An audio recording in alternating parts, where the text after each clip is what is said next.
고린도전서 12장 21절에서 31절, 저와 여러분들이 한 절씩 교독하겠습니다. 저부터 읽겠습니다. 눈이 손더러 내가 너를 쓸데가 없다 하거나 또한 머리가 발더러 내가 너를 쓸데가 없다 하지 못하리라.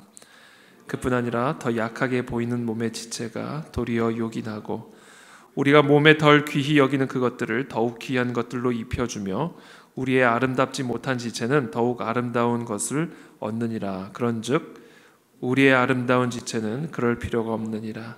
오직 하나님이 몸을 고르게 하여 부족한 지체에게 귀중함을 더하사 몸 가운데서 분쟁이 없고 오직 여러 지체가 서로 같이 돌보게 하셨느니라. 만일 한 지체가 고통을 받으면 모든 지체가 함께 고통을 받고 한 지체가 영광을 얻으면 모든 지체가 함께 즐거워하느니라. 너희는 그리스도의 몸이요 지체의 각 부분이라. 하나님이 교회 중에 몇을 세우셨으니 첫째는 사도요, 둘째는 선지자요, 셋째는 교사요, 그 다음은 능력을 행하는 자요, 그 다음은 병 고치는 은사와 서로 돕는 것과 다스리는 것과 각종 방언을 말하는 것이라. 다 사도이겠느냐? 다 선지자이겠느냐? 다 교사이겠느냐? 다 능력을 행하는 자이겠느냐? 다 병 고치는 은사를 가진 자이겠느냐? 다 방언을 말하는 자이겠느냐? 다 통역하는 자이겠느냐? 함께 읽습니다. 너희는 더욱 큰 은사를 사모하라. 내가 또한 가장 좋은 길을 너희에게 보이리라. 아멘. 네, 오늘 사실 이 본문이 사실은 고린도전서 12장 전체 사실은 반복된 주제입니다. 사실은 이 똑같은 주제를 가지고 제가 월요일부터 오늘까지 계속 반복적으로 설교를 해서 더 할 게 없어요.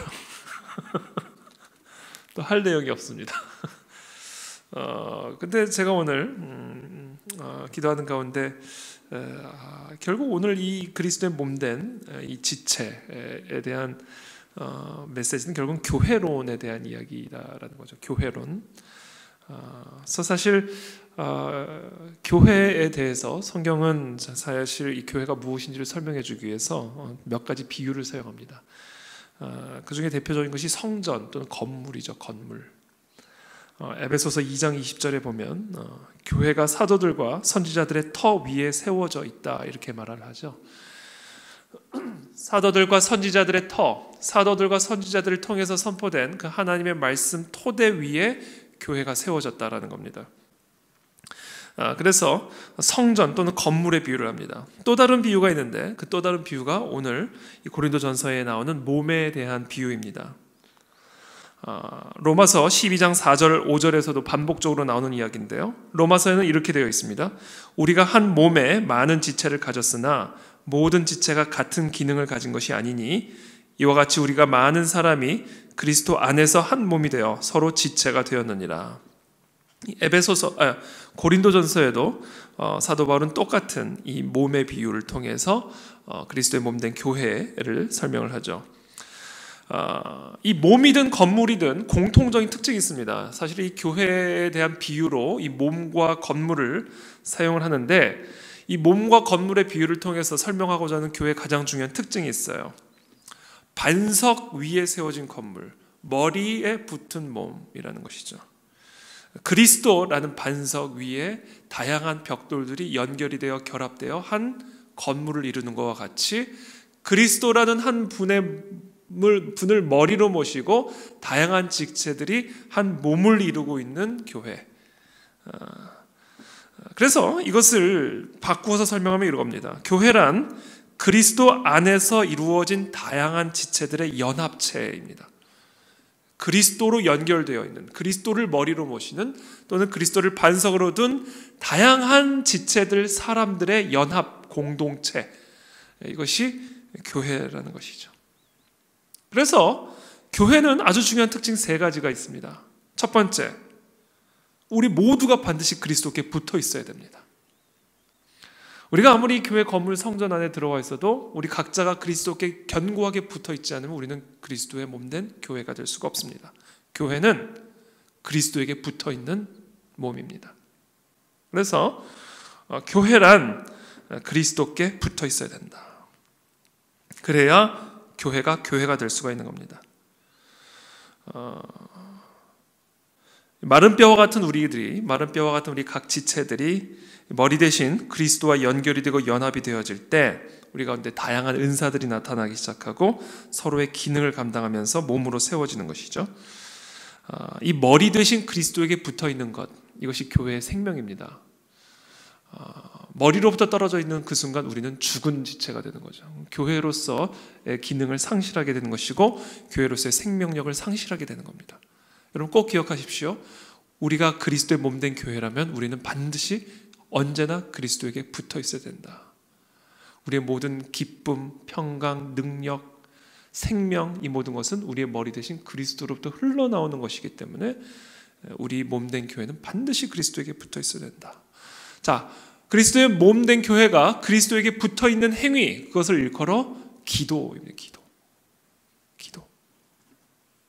기도하지 않은 지체는 죽은 지체입니다. 기도하지 않은 성도는 죽은 성도입니다. 우리는 마치 포도나무의 가지가 포도나무에 붙어 있기만 하면 과실을 맺고 열매를 맺듯이 우리 각자 마른 뼈와 같은 우리 지체들은 반드시 그리스도께 붙어 있는 이 기도를 통해 그리스도로부터 내려오는 모든 생명력을 누릴 수 있는 진정한 몸이 될 수 있다는 겁니다. 저는 오늘 이 밤에 저와 여러분들 모두에게 기도의 영이 임하게 되기를 축복합니다. 습관적으로 기도하지만 습관적으로 기도하는 것이 아닌 매번 기도할 때마다 전심을 다해서 기도하는 거죠. 전심을 다해서. 제가 오늘 새벽에 기도하는데 정말 이 마음 깊은 곳에서부터 터져나오는 기도를 경험을 했어요. 오늘 새벽에는. 새벽마다 참 특별한 경험들을 하나님 주시는 것 같은데 정말 이 마음 한 30분은 가만히 앉아 있었어요. 그냥 가만히 그냥 묵상을 기도하다가 한 마지막 한 30분 정도는 이 속에서부터 확 터져 나오는 이 간절함을 경험을 했습니다. 그래서 저는 여러분들이 기도 자리에서 기도를 할 때마다 그런 신비한 영적인 경험들을 하게 되기를 축복합니다.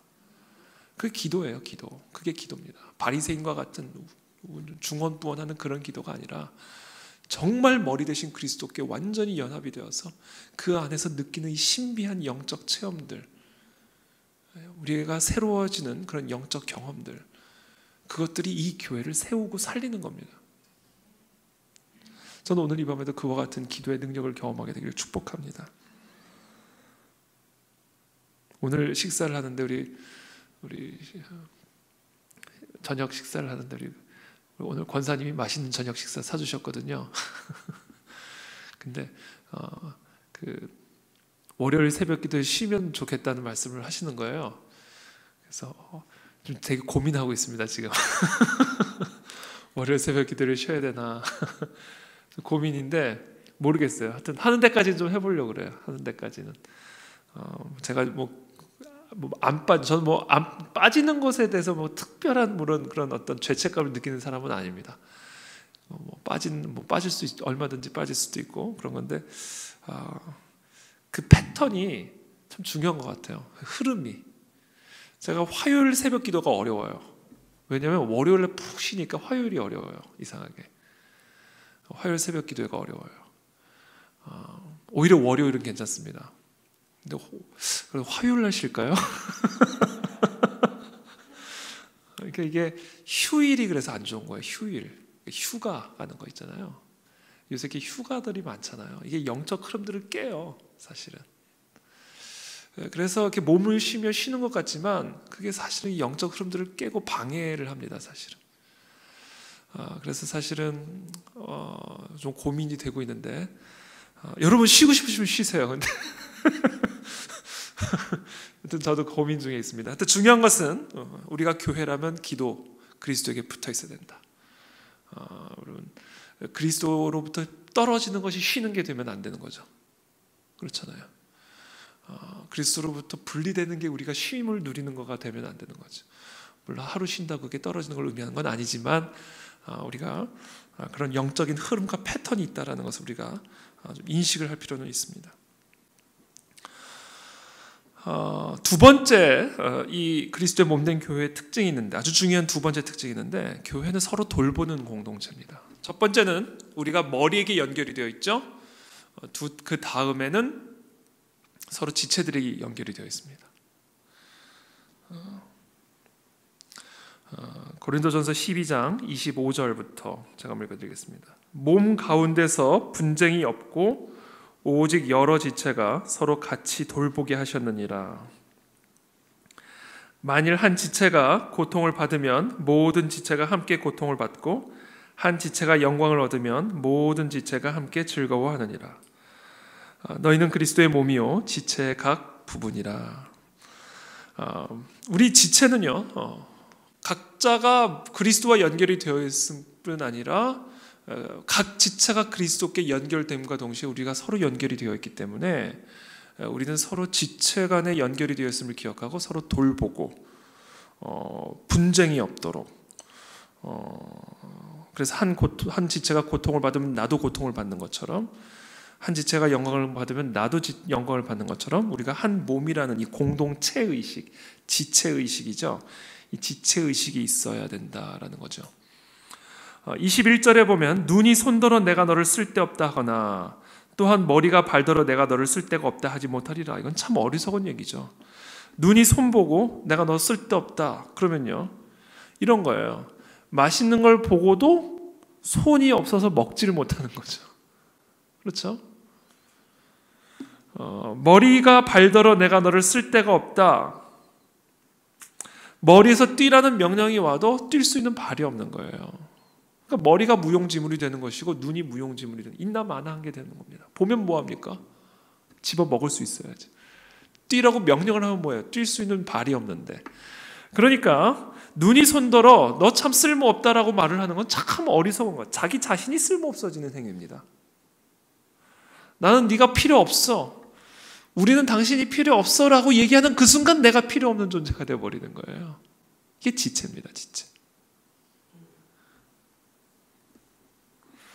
그래서 우리 공동체는 서로가 서로를 돌보며 당신이 있어야 내가 있고 내가 있어야 당신이 있다라는 이 지체의식이 항상 견고하게 우리 가운데 있게 되기를 축복합니다.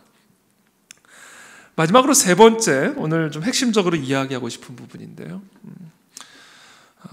우리가 그리스도의 몸이다라는 얘기는요, 몸이라는 것은 태어나야만 하는 겁니다. 조립이 되는 게 아니죠. 몸이라는 것은 태어나는 거예요. 교회를 세우기 위해서 100명이 모여 있다고 한번 가정을 해봅시다. 교회를 세우기 위해 100명이 모여 있다고 해봅시다. 100명이 한 몸으로 그리스도 안에서 다시 태어나야 되는 겁니다. 100명이 모였다고 교회가 되는 게 아니에요. 100명이 모인 다음에는 이 100명이 그리스도 안에서 한 몸으로 다시 태어나야 돼. 이게 몸이에요. 몸은 태어나는 겁니다. 마치 아빠와 엄마가 결혼을 해서 몸이 태어나는 것처럼, 아기가 태어나는 것처럼 100명의 지체들이 모인 다음에는 그리스도 안에서 다시 태어나야 돼요. 한 몸으로. 그래서 교회는 만들어지는 게 아니라 교회는 태어나는 거다. 그렇다면 어떻게 이 100개의 몸이, 100개의 지체가 그리스도 안에서 하나의 몸으로 다시 태어날 수 있을까?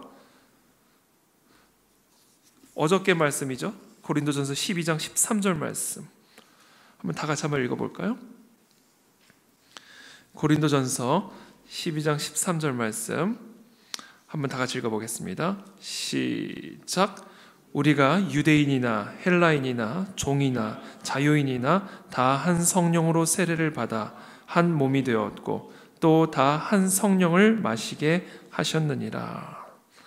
자, 유대인이나 헬라인이나 종이나 자유인이나 이 많은 지체들이 다 한 성령으로 세례를 받아 한 몸으로 태어났다라는 겁니다. 성령으로 말미암아 이 다양한 사람들이, 다양한 지체들이 한 몸으로 다시 태어날 수 있었다라는 거죠. 그래서 지금 우리 가은의 진리교회가 이제 벌써 창립된 지 이제 2년째가 되고 있는데 모르겠어요. 여러분들 어떻게 느끼세요? 우리가 한 몸으로 다시 태어난 것 같으세요? 어떠세요? 저는 한 몸으로 태어나고 있는 것 같아요. 우리 교회가 그리스도 안에서 한 몸으로 태어나고 있는 것 같아요. 근데 아직 과정 가운데 있는 것 같아요. 저는 오늘 이 본문 말씀 묵상을 하면서 사도행전에 정말 이 교회가 태어나는 장면을 묵상을 했어요. 사도행전 1장 4절에 보면 예루살렘을 떠나지 말고 내게서 들은 바 아버지께서 약속하신 것을 기다리라. 요한은 물로 세례를 베풀었으나 너희는 몇 날이 못되어 성령으로 세례를 받으리라 하셨느니라. 그리고 예수님이 이렇게 말씀하시죠. 오직 성령이 너희에게 임하시면 너희가 권능을 받고 예루살렘과 온 유대와 사마리아와 땅끝까지 이르러 내 증인이 되리라 하시니라. 어떻게 성령이 임하시면 증인이 되는가? 성령이 임하셔서 교회가 세워짐으로, 교회가 태어남으로 말미암아 이 교회가 땅끝까지 그리스도의 증인이 될 것이다 라고 말씀하시는 거죠. 그래서 이 명령을 받은 이 당시 이 제자들은 다른 것을 하지 않고 바로 기도하는 일에 힘을 쓰기 시작했다고 되어 있습니다. 14절에 우리가 너무나 잘 아는 말씀이죠. 사도행전 1장 14절. 여자들과 예수의 어머니 마리아와 예수의 아우들과 더불어 마음을 같이하여 오로지 기도에 힘쓰더라. 모인 무리의 수가 약 120명이나 되더라. 이게 120명의 지체들이 그리스도 안에서 성령으로 말미암아 한 몸으로 거듭 태어난, 다시 태어난 장면이 기록되어 있는 장면이죠. 자, 우리 그 안에 진리교회가 진정으로 그리스도 안에서 성령으로 말미암아 한 몸으로 지금 태어나고 있는가? 그것을 우리가 무엇을 기준으로 판단할 수 있을까요? 우리가 더 친밀해지면 그것으로 판단할 수 있을까요? 물론 그것도 중요한 기준이 될 수 있을 것 같아요. 더 친밀해지는 것. 그것은 성령의 한 몸의 아주 중요한 특징이죠. 지체가 되니까. 여러분, 무엇을 가지고 우리가 정말 이 한 몸으로 다시 태어나고 있다라고 확인할 수가 있을까요? 얼마나 지금 우리가 기도에 전념하고 있는지가 그것을 보여주는 기준이라고 저는 믿습니다. 왜냐하면 기도로 말미암아 더불어 마음을 같이하여 오로지 기도에 힘쓰는 이 역사를 통해 성령으로 말미암아 한 몸으로 세워졌고요. 그랬을 때 놀라운 부흥의 역사들, 성장의 역사들을 경험을 하죠. 2장 42절에 그들이 사도의 가르침을 받아 서로 교제하고 떡을 떼며 오로지 기도하기를 힘쓰니라. 사람마다 두려워하는데 사도들로 말미암아 기사와 표적이 많이 나타나나니. 자, 성령의 은사들이 막 나타납니다. 믿는 사람이 다 함께 있어 모든 물건을 서로 통용하고 또 재산과 소유를 팔아 각 사람의 필요를 따라 나누어 주며 날마다 마음을 같이하여 성전에 모이기를 힘쓰고 집에서 떡을 떼며 기쁨과 순전한 마음으로 음식을 먹고 하나님을 찬미하며 온 백성에게 친송을 받으니 주께서 구원받는 사람을 날마다 더하게 하시니라. 전 정말 이런 역사들이 정말 우리 교회 안에 일어나게 될 것을 저는 믿고 정말 우리 모두가 한 마음으로 기도에 전념할 수 있는 공동체가 되면 좋겠습니다. 정말 기도에 힘쓰는 사도의 가르침을 받아 하나님의 말씀을 듣고 그 다음에 서로 교제하고 떡을 떼며 기도에 힘쓴다. 그러니까 보면 그리스도의 몸된 교회에 중요한 어떻게 보면 삼위일체처럼 나타나는 현상이 있는데 뭐냐면 말씀을 배우고 교제하고 기도에 힘썼다라는 겁니다. 이 말씀과 기도와 교제, 이와 같은 몸된 공동체를 세우면 어떤 일이 일어나냐면 주께서 구원받는 사람을 더하신다 이렇게 됐습니다. 더하신다. 그리고 그 가운데 기사와 표적들이 나타나게 되고. 그래서 저는 오늘 이 밤에 우리가 정말 이 기도와 말씀으로 다시 한번 이 사도행전적인 교회, 이 사도행전적인 이와 같은 교회의 모습이 우리 가운데서 정말 일어날 수 있게 되기를 믿음으로 정말 저희가 간절하게 기도할 수 있으면 좋겠습니다. 이것이 정말 우리가 그냥 말씀으로 듣고 배우는 그런 교회론으로 그칠 것이 아니라 마틴 로이드 존스 박사님이 이렇게 얘기했어요. 이 오순절에 일어난 이 교회 부흥의 역사는 오늘날 일어나는 모든 교회의 반복적인 모습이다. 그것이 실제로 기독교 부흥 역사에 반복적으로 나타나는 모습입니다. 저는 그것을 정말 우리들이 경험하기를 원합니다. 그래서 우리 모든 그 안에 진리교회 성도들이 정말 이 비전을 갖고 정말 전심으로 진심으로 그리고 순수하게 이 기도와 말씀에 전념할 수 있는 그런 공동체가 되면 좋겠습니다.